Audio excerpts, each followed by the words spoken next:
আসসালামু আলাইকুম ভাই। ওয়ালাইকুম আসসালাম। ভাই আপনি গাবি দহন যে করতেছেন, গাবি দহনের তো অবশ্য নিয়ম কানুন রয়েছে। নিয়ম বলতে গাভী যখন দোয়াই তখন আপনার একটা বাট আমি বাছুরে খাওয়াই। একটা বাট বাছুরে খাওয়ান। ধরেন এখানে 4টে বাট, আমি এই বাটটা কিন্তু সেকি নেই, এই বাটটা ধরবও না, হুম। ওইটা শুধু বাছুরের জন্যই রাখবো, বাছুরটা খাবো। আর এই 3টে আমি সেকে নেব। আর গাবি দহন করার সময় যদি সমস্যা মানে কম বেশি হয়ে যায় তাহলে কি গাবির সমস্যা হবে না? হ্যাঁ, যদি গাভীর দুধ ক্লিয়ার করে সেকা লাগে, সেকার পরে বাছুর যখন এখান থেকে বাছুর যখন দুধ খাবে, বাছুর যখন সরে যাবে তখন আমাদের বাছুরটা সরাইতে হবে। এই দেখেন গাবি দহন করতেছে। আর গাবি দহনের আগে তো অবশ্য আপনি মনে হয় খাবার দেন না। না, কেন, এটার কারণটা কি? এটা সকালবেলা আমি দানাদার খাদ্য দেই। হুম। আগে দানাদার খাদ্য দিই, পরে আমি গাভী দহন করি, তারপরে আমি ঘাস খড় দিই। তখন গাভীটা দাঁড়ায় থাকে অন্তত 1-1.5 ঘন্টা। তাহলে আর আপনি খাবার দেওয়ার পরে যদি আপনি গাভী দহন করেন তাহলে তো সাথে সাথে গাভী শুয়ে পড়বে।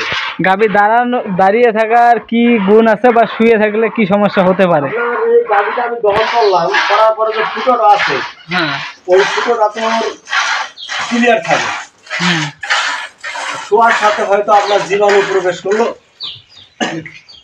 জীবাণু প্রবেশ করলো, জীবাণু প্রবেশ করলে কিন্তু আমি ম্যাস্টাইটিস হওয়ার সম্ভাবনা আছে, ওলান প্রদাহ রোগ যেটাকে বলে।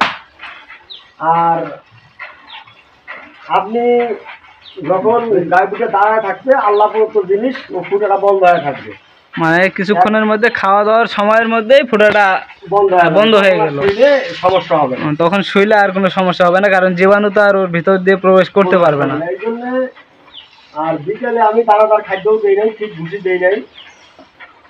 গাভীগুলো দহন করার পরে আমি ফিট ভুসি দেবো, দানাদার খাদ্য দেবো, তারপরে আমি ঘাস খড় দেবো। তাহলে গাভীটা আপনার দাঁড়ায় থাকলো অনেক দীর্ঘ সময়।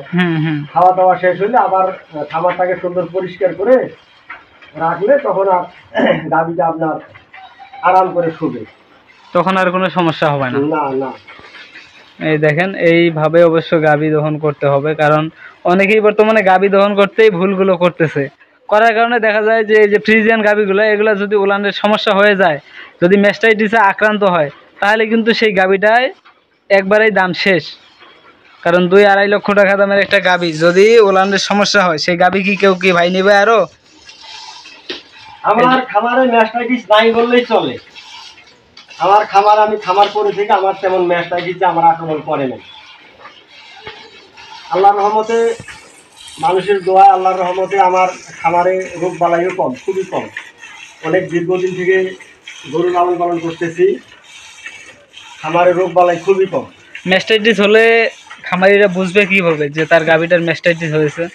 ম্যাস্টাইটিস হলে আপনার যে বাচ্চায় ম্যাস্টাইটিস হবে ওটা ফুলে যাবে, ওখানে প্রচন্ড ব্যথা পাবে, গাভী হাত দিলে ব্যথা পাবে, এবং ওইটার ভিতরে হয়তো ছানা আসবে, নাহলে পানি আসবে, মানে ছাকা ছাকা যে দইয়ের মতো যে দুধ, সে সিস্টেম আসবে, পানি আসবে, পচা ময়লার মতো আসবে। আপনার যখন ম্যাস্টাইটিস জীবাণু আক্রমণ করবে তখন দেখবেন যে আপনার 1 ঘন্টার মধ্যে উলান ফুলে যাবে, তীব্র ব্যথা হবে, ওই উলানে আর হাত দিতেই দিবে না গাভী। না। এই দেখেন গাভীটা দহন করতেছে, কোনো সমস্যাই নেই। এটার দুধ হয় ভাই কয়টা? যখন প্রথম বাচ্চা হয়েছিল তখন কয়টা দুধ হয়েছিল? এটা 17-18 লিটার পর্যন্ত দুধ হয়। 17-18 লিটার। হ্যাঁ, এখন তো বাচ্চা বড় হয়েছে, আবার প্রেগনেন্ট হয়েছে, তারপরেও সব সকালে মনে করেন 7-8টা হয়েছে, এখন ধরেন 3-4টে হবে। আর একটা বার তো আমি সেকিনি, একটা বার আমি বাছুরে খাওয়াই, আমি 3টে বারে যা পাই তাই। আমার খামারের মূল সম্পদ হলো গাভীর বাচ্চা। আমার দুধ দিয়ে আমার খামার চলে, বাচ্চাগুলো আমার এগুলা অনেক কাজে লাগাই আমি। আর আমার জায়গার কারণে গরু আর বাড়াইতে পারছি না, খুব দ্রুত আমার ঘর আরো বাড়ানো লাগবে। ভিতরে 4টে বাচ্চা দেখলেন, আবার এই যে 4টের বাচ্চা হবে শীঘ্রই। তবে যাই হোক, আপনারা সবাই দোয়া করবেন আমার খামারটা যেন ভালো থাকে, আর সবাইকে যেন আমি ভালো ভালো তথ্য দিতে পারি।